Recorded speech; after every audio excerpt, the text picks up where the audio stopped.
आपल्या समोर येते, टाळ्यांनी स्वागत करूया समीक्षा भोबे. हाय समीक्षा. हाय, कशी आहेस? मजेत. आता आज एकदम तीर निशाने पे लगना चाहिए, कारण एकच संधी आहे. हां, so wish you all the best. Thank you. व्यवस्थित हवं तर थोडा वेळ घे गाणं सुरू करण्याआधी, पण मस्त होऊ दे गाणं. All the best.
आपण अजितपासून सुरुवात करूया.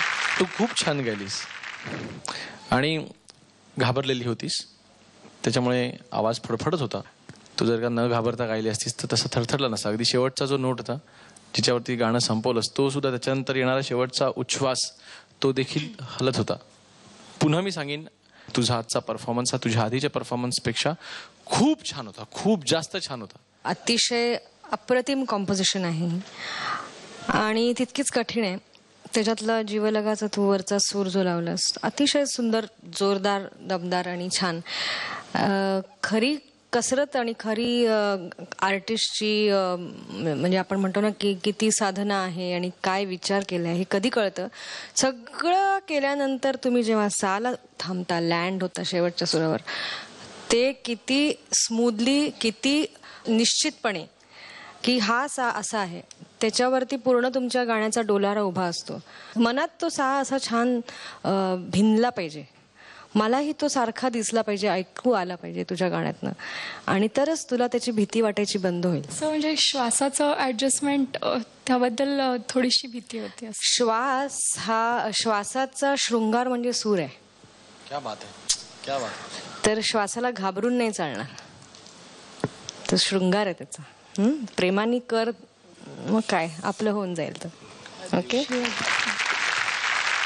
तुम्हाला मला सांगा ना, तुम्ही कसं काय हे श्वासाचा शृंगार म्हणजे तुम्हाला सुचते कशी? असं आम्हाला वडापाव मधली मिरची, स्कूटरचा कार्बोरेटर, रिक्षाची फाटकी सीट, गाडीचा तुटलेला आरसा, ह्याच्या पलीकडे आम्ही जाऊच शकत नाही. तुम्हाला कसं सुचतं देवगीताई? कमाल आहे. काय की जाऊ दे, असू दे सलील, तू बोल रे, जाऊ दे, चल. आता तुला बोलताना कसं वाटेल मला माहिती आहे, ते फील येतो ना ह्यांच्यानंतर आपण बोलायचं म्हणजे पिंपात दगड पडल्यासारखं वाटतं. सॉरी, तुझ्याबद्दल नाही, मी माझं बोलतो, मला वाटतं. पिंप कोणाला म्हणतोस तू? नाही, तू गाशील त्यावेळेला सोन्याच्या ताटात चांदीच्या मोहरा पडल्यासारखा आवाज होईल वगैरे. ओके, चालू दे, सॉरी. समीक्षा, अनेक गोष्टींसाठी तुला मी अभिनंदन करतो. एकतर हे गाणं निवडणं, कारण याला डेअरिंगच पाहिजे, अशा राऊंडला हे गाणं निवडणं याला डेअरिंग पाहिजे. आणि नुसतंच डेअरिंग नाही केलंस तू, फेअरली चांगलं गायलीस. तो शेवटचा असा खरंच थरथरला, याच्यात काही शंका नाही. आणि ते तुला या दोघांनी सांगितलं की ते श्वासाशी पण निगडीत आहे, भीतीशी पण निगडीत आहे. पण ओव्हरऑल गाण्याचा मूड, कारण 2 मिनिटामध्ये तुम्ही किती उभं करू शकता हे फार महत्वाचं आहे. आणि ते तू पहिल्या 30 सेकंदातच. खरं म्हणजे 2च मिनिटात सगळं उभं करू शकतो माहितीये. म्हणजे असं म्हणतात की गाणारा किती डेप्थमध्ये आहे किंवा कलाकार, ते 1-2 सेकंदात कळतं. किंबहुना तंबोरे लागल्यानंतरच कळतं. मी एक्झॅक्टली तेच म्हणत होतो की तू पहिल्या 15-20 सेकंदामध्येच ते जे वातावरण आहे, खरंय. दूर घर माझे, ते उभं राहिलं, ते इमोशन पोचलं, हे मला खूप आवडलं.